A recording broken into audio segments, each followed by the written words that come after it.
Et bonjour, bienvenue pour cette actu ludique de la boutique Jeux Marjo Bordeaux. Me voilà tout seul, Pierre derrière la caméra forcément, mais notre acolyte a été terrassé par la maladie malheureusement, force à lui. Du coup, les petites nouveautés du jour, à savoir qu'il y en a plein qui sont pas arrivées, parce que les transporteurs, tout ça, un peu embêtant. Du coup, on recevra normalement dans l'après-midi ou demain Rebel Princess et Décal, qui sont deux très bons jeux, on a hâte de vous les proposer parce qu'ils sont vraiment très chouettes. Et sûrement d'autres, mais voilà. Pour le moment, on a tout ça, ce qui est déjà pas mal. Et du coup, on va rentrer dans le cœur du sujet direct. On va vous présenter, je vais vous présenter en premier ce petit jeu-là, parce que je l'aime beaucoup, et à première vue, il y a plein de gens qui sont d'accord avec ça. Il s'agit de Backstory, donc c'est une petite boîte, comme vous pouvez le voir, qui est genre à 15 balles. Et c'est un petit jeu solo ou à plusieurs coopératifs. Pas tellement d'enquête, mais plus en mode aventure, où vous allez essayer de retrouver quelqu'un. Le principe du jeu est super simple, vous avez tout ça en termes de cartes. Ça va être un peu comme un point and click ou alors une BD dont vous êtes le héros en termes de mécanique entre guillemets. En termes de mise en place, c'est assez simple. Vous avez un petit livre de règles mais qui est vraiment tout petit pour vous dire les cartes différentes et ce qu'il faut faire avec. Mais après, la mise en place, c'est assez simple. Vous lisez la petite carte, vous mettez le petit fluff narratif. Ça vous dit de prendre les cartes de 2 à 10. On va prendre de 2 à 10. Hop, et ça me dit de retourner cette carte que je dois mettre ici pour cacher la suite. Et hop, là, c'est mon personnage, je suis Sophie. Ici, ce sera les cartes actions que je vais pouvoir utiliser au fur et à mesure de la partie. Donc je vais pouvoir discuter, parler avec des gens, je vais pouvoir questionner à propos de mon frère Jean qui a disparu et je suis parti à sa recherche, ou je peux fouiller, ramasser ou explorer la zone. Ensuite, ça va être l'objectif de l'aventure, en tout cas le premier objectif. Donc là, on va nous demander de retrouver la trace de mon frère en interrogeant les gens du refuge, et nous sommes au refuge. Du coup, on va avoir des petites cartes à placer comme ça, indiquées par les petits logos là, et du coup, le principe, c'est que ce monsieur là, il m'a l'air un peu cool, du coup, je vais vouloir lui parler. Donc je vais le questionner à propos de mon frère Jean. Hop, je vais faire ça. Tac, et bam, ça me dit des choses, donc je vais pas vous spoiler, je vais vous dire ce que ça dit. Et du coup, c'est comme ça qu'on va faire les choses. Ça se trouve, je pouvais peut-être le fouiller. Est-ce qu'il se passe des trucs en fouillant? Ah, il se passe des trucs aussi, donc ça se trouve, je vais avoir un petit problème peut-être avec la police, je sais pas. Il y a plein de choses comme ça qui peuvent arriver. Vous pouvez jouer un peu en mode téméraire pour essayer de bam bam bastonner des gens ou interroger en mode un peu plus finaux. À vous de voir ce qui va se passer, parce que c'est vraiment des choix que vous allez faire. Ça va être votre aventure entre guillemets, à vous de trouver la bonne fin pour essayer de voir tout ce que recèle cette petite boîte. Personnellement, j'ai hâte de me lancer dans l'aventure, ça a l'air vraiment très cool. Backstory, si vous aimez les jeux comme ça, n'hésitez pas, ça a l'air d'être trop cool. Autre jeu un peu dans le même genre entre guillemets, mais là vraiment enquête un peu plus traditionnelle, le deuxième opus de Guilty. Donc cette fois-ci, ça se passe à Monaco 1955, l'autre c'était à Houston. Si je dis pas de bêtises, une certaine date. Du coup, Guilty Monaco, c'est un jeu d'enquête un peu costaud, hein. C'est pas le jeu d'enquête où vous allez y aller pour votre premier jeu d'enquête, c'est à partir de 1 joueur jusqu'à entre guillemets 4. Je conseille pas au-dessus parce qu'après ça diminue un peu l'expérience. Guilty, c'est des jeux d'enquête très narratifs, très immersifs, vous allez avoir toute une histoire, sachant que les auteurs ont bien creusé le côté un peu historique et tout ce qui va avec. Du coup, vous êtes vraiment mis dedans, vous avez tout un système de cartes et là aussi de choix du coup à faire pour suivre telle ou telle piste. Fouiller certains lieux, à interroger des gens, etc. Mais vous pouvez pas tout faire. À vous de voir si telle ou telle piste vous semble froide ou plus intéressante, parce qu'à la fin de la partie, vous n'allez pas avoir tout vu. Donc à vous de voir ce qui est le mieux pour tirer vos conclusions, pour tirer l'affaire au clair. Nous, on a beaucoup aimé le premier, donc on a hâte de faire le second aussi. Allez, encore dans les jeux coopératifs du coup, mais celui-là un peu plus funky. Link City, donc c'est de 2 à 6 joueurs. Je pense qu'à 6 c'est un peu le Dawa. Après, si vous aimez les jeux Dawa, pourquoi pas. Mais je pense qu'à 2, 3, 4 c'est génial. À plus, ce sera un peu le bordel. Mais bon, des fois le bordel, ça a du bon.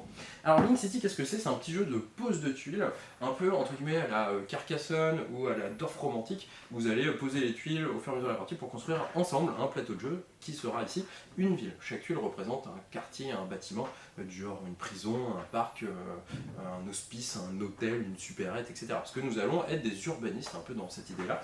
À chaque tour, il y a un joueur qui sera le maire, et à chaque tour ça va changer.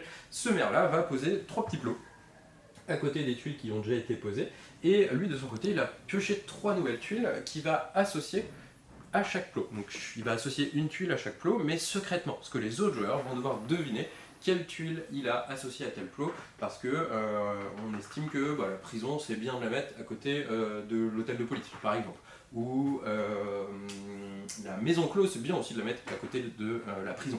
Il y a pas mal de petits trucs un peu délirants comme ça. Ça va vous mettre des discussions vraiment atypiques en fait, parce qu'on va discuter un peu d'urbanisme, comment on construit une ville, et ça amène des débats très rigolos qui sortent de l'ordinaire, et ça met vraiment une bonne ambiance au final, même si on se dit ah ouais, mais on va réfléchir sur l'urbanisme, super, mais en fait non, la discussion engendrée est vraiment cool et différente de ce qu'on a d'habitude, et du coup c'est vraiment cool, on a beaucoup aimé. N'hésitez pas, Link City c'est vraiment très chouette aussi.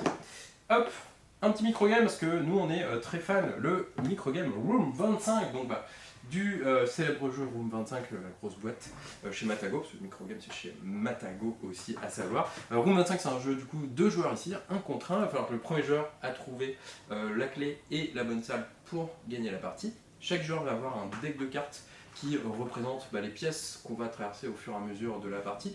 Le petit truc du jeu sympa, c'est qu'un joueur a dans son tas de cartes la clé, et l'autre joueur a dans son tas de cartes la fameuse pièce qu'il faut pour remporter la partie, mais il faut la clé et la pièce. Du coup, il va falloir, via les actions au fur et à mesure de la partie, choper la clé ou la fameuse salle si on a l'un ou l'autre.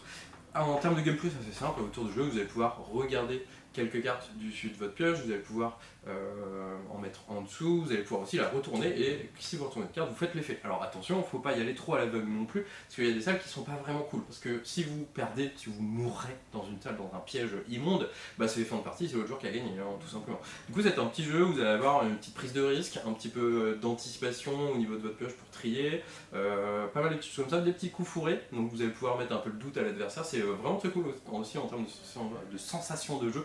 On s'y croirait dans le fameux film Cube, pour ceux qui connaissent tous ces vieux maintenant. Bref, donc Room 25, n'hésitez pas, le microgame est là. Ensuite, une autre chose, chez Matago qui est sorti, donc ça c'est une localisation d'un Kickstarter. Cette taille, du coup c'est un jeu plutôt chouette, parce que c'est très original, très profond, mais très simple à la fois. Et la DA pour le coup est vraiment cool, l'édition est assez chouette en termes de matos, c'est plutôt bien. Donc c'est de 1 à 4 joueurs, ça marche très bien, à 2 il y a plus, c'est pas un souci. Chaque joueur va incarner un chef celte, parce que forcément c'est l'univers. Chaque chef celte a des pouvoirs un peu différents, donc c'est légèrement asymétrique à ce niveau-là. Vous allez avoir le plateau de jeu au centre de la table. Pour gagner la partie, il va falloir faire un maximum de points avant la fin, forcément.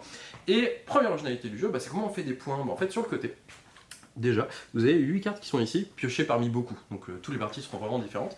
Ces 8 cartes, c'est les objectifs de la partie, mais pour le moment, au début, ils ne sont absolument pas validés. Comment ça va se passer ?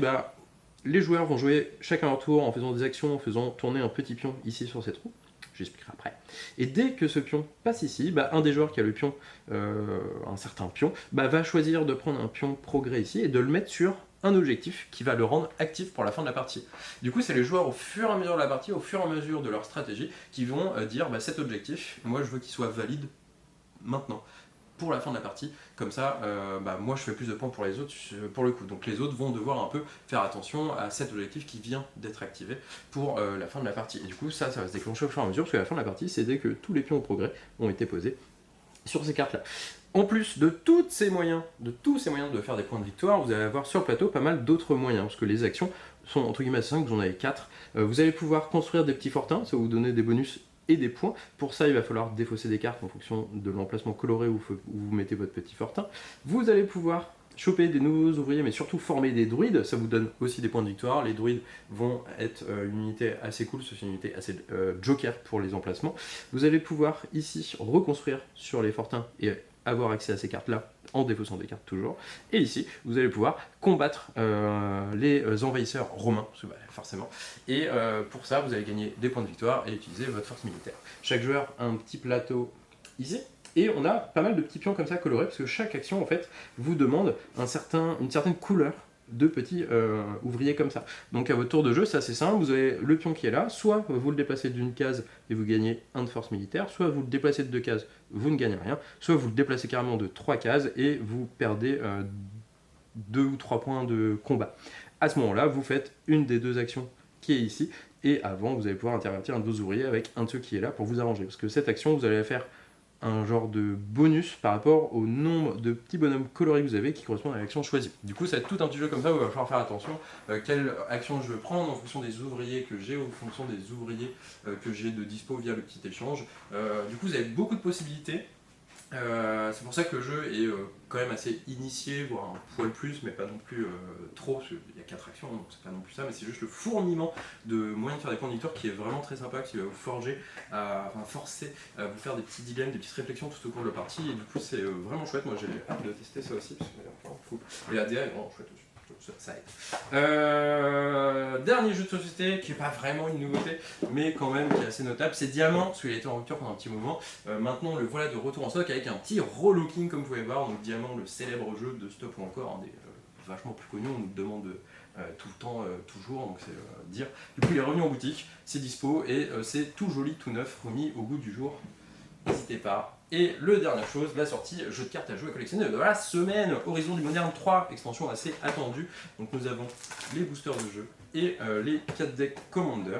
Comme vous pouvez voir, je tiens à le signaler, les prix des decks sont différents en fonction des decks en question, parce que c'est Magic, donc il y a des cartes plus fortes que d'autres, plus demandées que d'autres, donc certains decks sont plus chers que d'autres, et du coup on a baissé les autres qui sont moins sympas en termes de grosses cartes qui vaut de l'argent dedans. Du coup, on a fait la répartie, quoi. Ouais, grosso merdo, donc je préfère prévenir quand même, parce que normalement on le fait pas, mais là on le fait parce qu'il y a des sacrées cartes sur les cartes en question. Voilà, on est bon, c'est tout. Des bisous, amusez-vous bien, un bon week-end musique à vous.